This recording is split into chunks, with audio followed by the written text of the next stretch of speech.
01, script takeoff 22 right up to 10,000. This is Edwards Air Force Base in California.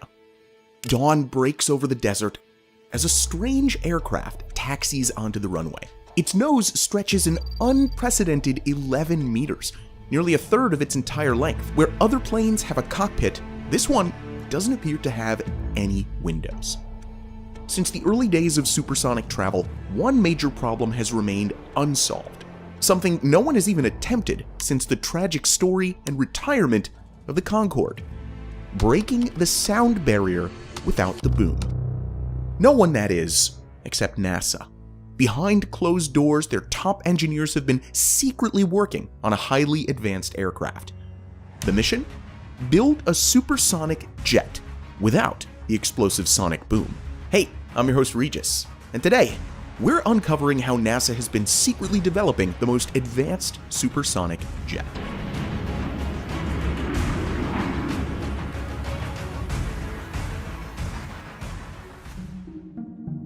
This is the sonic boom, an unavoidable side effect of supersonic flight that has plagued aviation since we first broke the sound barrier. In 1947, Chuck Yeager proved that humans could actually fly faster than the speed of sound. But that achievement came with a price: a thunderous explosion that would follow every supersonic aircraft. The sound was so powerful that it shattered windows and scared livestock from miles away. Because people came in with all their complaints.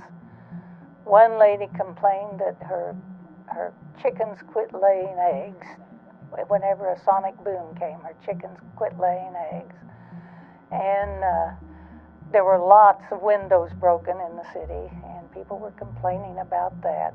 This controversial side effect faded away over the years until the 1970s, when an exciting attempt to revolutionize air travel arose.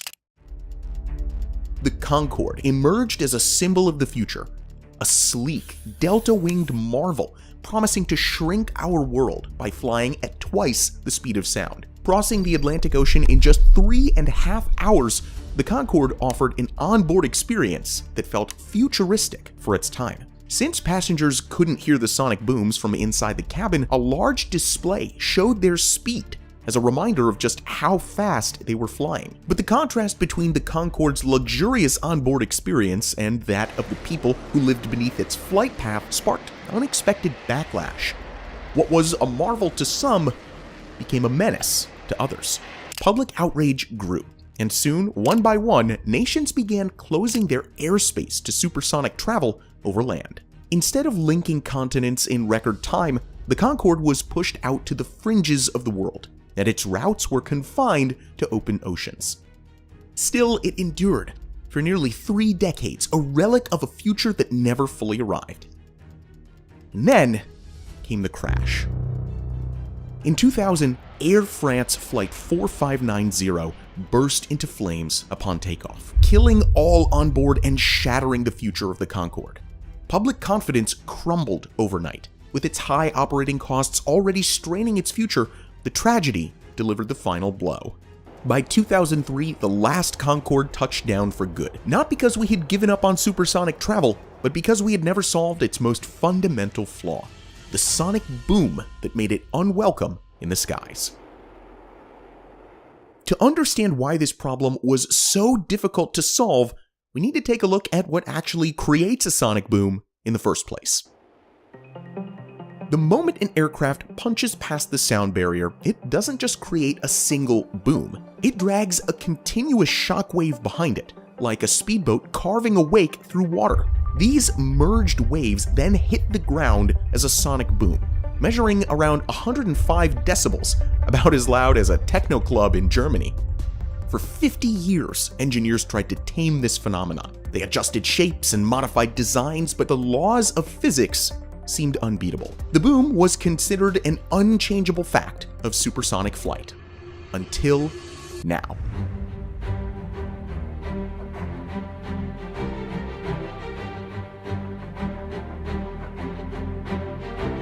Today we are witnessing history. How many people are excited to see the X-59?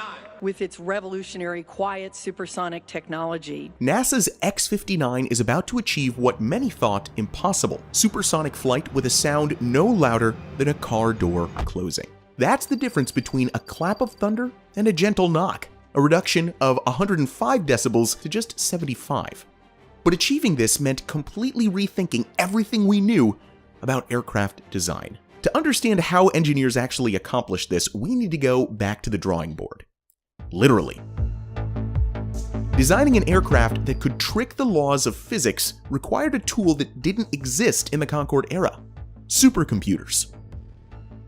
At NASA's Langley Research Center, engineers started with a fundamental question: how do shock waves actually behave around an aircraft? Using specialized wind tunnels, they made an important discovery. Shockwaves were not just single events, but formed at multiple points across an aircraft's body. While traditional aircraft designs allowed these shockwaves to merge into a powerful boom, NASA's engineers saw an opportunity. If they could keep these waves separated, they might be able to dramatically reduce the noise reaching the ground. In 2017, initial testing of a 9% scale model showed promising results. Using advanced flow visualization techniques, engineers could actually see how different shapes affected shockwave formation. This was, to put it mildly, a game changer. Through countless computer simulations, engineers refined every curve and angle. Each iteration was tested virtually, allowing them to predict how subtle changes would affect the aircraft's sonic signature. The wind tunnel tests used specialized imaging called Schlieren photography, which made shockwaves visible. This allowed engineers to verify their computer models and refine the designs further. By late 2018, after testing an 8% scale model with extreme angles up to 50 degrees, NASA had proof that their design could work.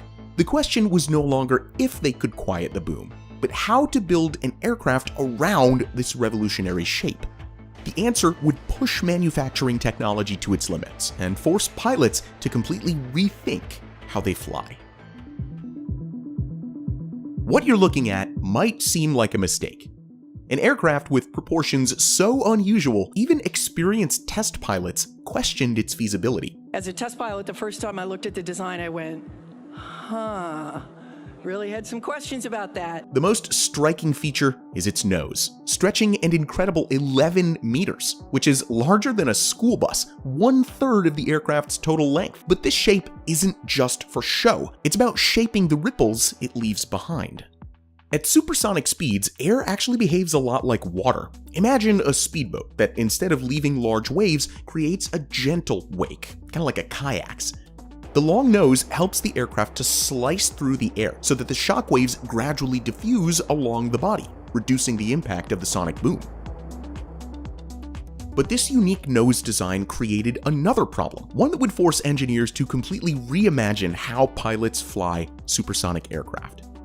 But before we solve that mystery, there's another unusual feature that catches the eye. Unlike traditional aircraft with engines under the wings, the X-59's engine sits on top of the fuselage. Now, this isn't just different for the sake of being different. By placing the engine on top, engineers found that they could shield the ground from additional shock waves.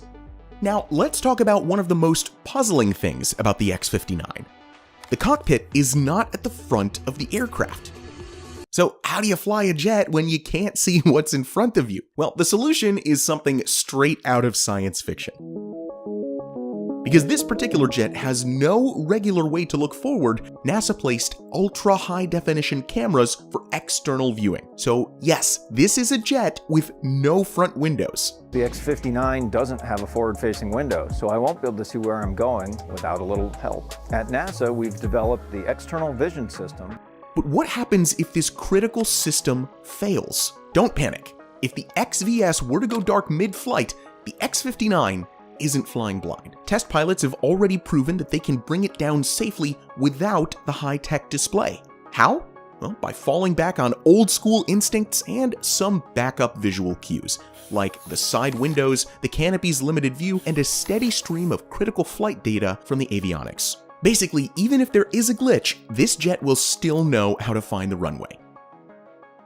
But the challenges don't end with visibility. When you're breaking the sound barrier, even the air itself becomes your enemy. Static electricity builds up on the aircraft's surface, enough to interfere with sensitive electronics. The solution? A special anti-static paint with Teflon-like properties, more commonly found in your kitchen. But perhaps the most demanding challenge of all lies in the construction itself. When you're manipulating shockwaves, every curve, every angle, and every surface must be perfect. One small imperfection could turn that carefully engineered thump back into a boom. That level of precision isn't happening in just any factory, as you might imagine. The X-59 is being assembled at Lockheed Martin's legendary Skunk Works in Palmdale, California, a place where aviation history is rewritten. To keep it lightweight and durable, the build process relies on advanced composite materials crafted with laser precision. Each section takes months of meticulous work, and while the development of the full assembly process has been stretching over several years, it's constantly evolving to adapt to new developments in avionics. So, at the moment, there's only one flight demonstrator in existence, and given its highly experimental nature, there are currently no plans to build additional units. Here, it's important to keep our expectations realistic. The good people at NASA and Skunk Works are making continuous refinements to the X-59 prototype as development progresses. They're working on a performance-based contract, which is government speak for "this is a high-risk project, so you better not crash this plane." That's why the demonstrator is being tested on the ground and in computer simulations as much as possible. As of March 2025, the plane hasn't even had its maiden flight. The prototype is essentially a hangar queen, undergoing extensive ground testing to figure out what works and what doesn't before it's taken to the skies. For example, its main engine was originally part of the F-18 Hornet and heavily modified to be a part of this prototype. At 22,000 pounds of thrust, it's powerful enough to accelerate the X-59 to Mach 1.4. But first, it needed to start after all of the modifications it underwent to fit inside the prototype. So it was a huge deal in November of 2024 when engineers gathered to witness the static test of the engine and its afterburners. Now, fortunately, everything went smoothly, and the retrofit was a success. Now, the next step is to actually fly this thing. And it's here where NASA faces yet another challenge. Because of the ban on sonic booms over American communities, there's only one place in the entire United States where they can test this aircraft's revolutionary capabilities. Edwards Air Force Base, a vast stretch of desert. And the testing campaign for this aircraft is pretty darn unusual. NASA is preparing to conduct large tests with hundreds of volunteers, and a testing protocol unlike anything in aviation history. When you're trying to measure something as quiet as a car door closing from an aircraft moving at nearly 1,600 kilometers per hour, you need to rethink everything. The residents participating in these tests won't know when the X-59 is flying overhead. After all, how do you get an honest reaction to something that's supposed to be barely noticeable?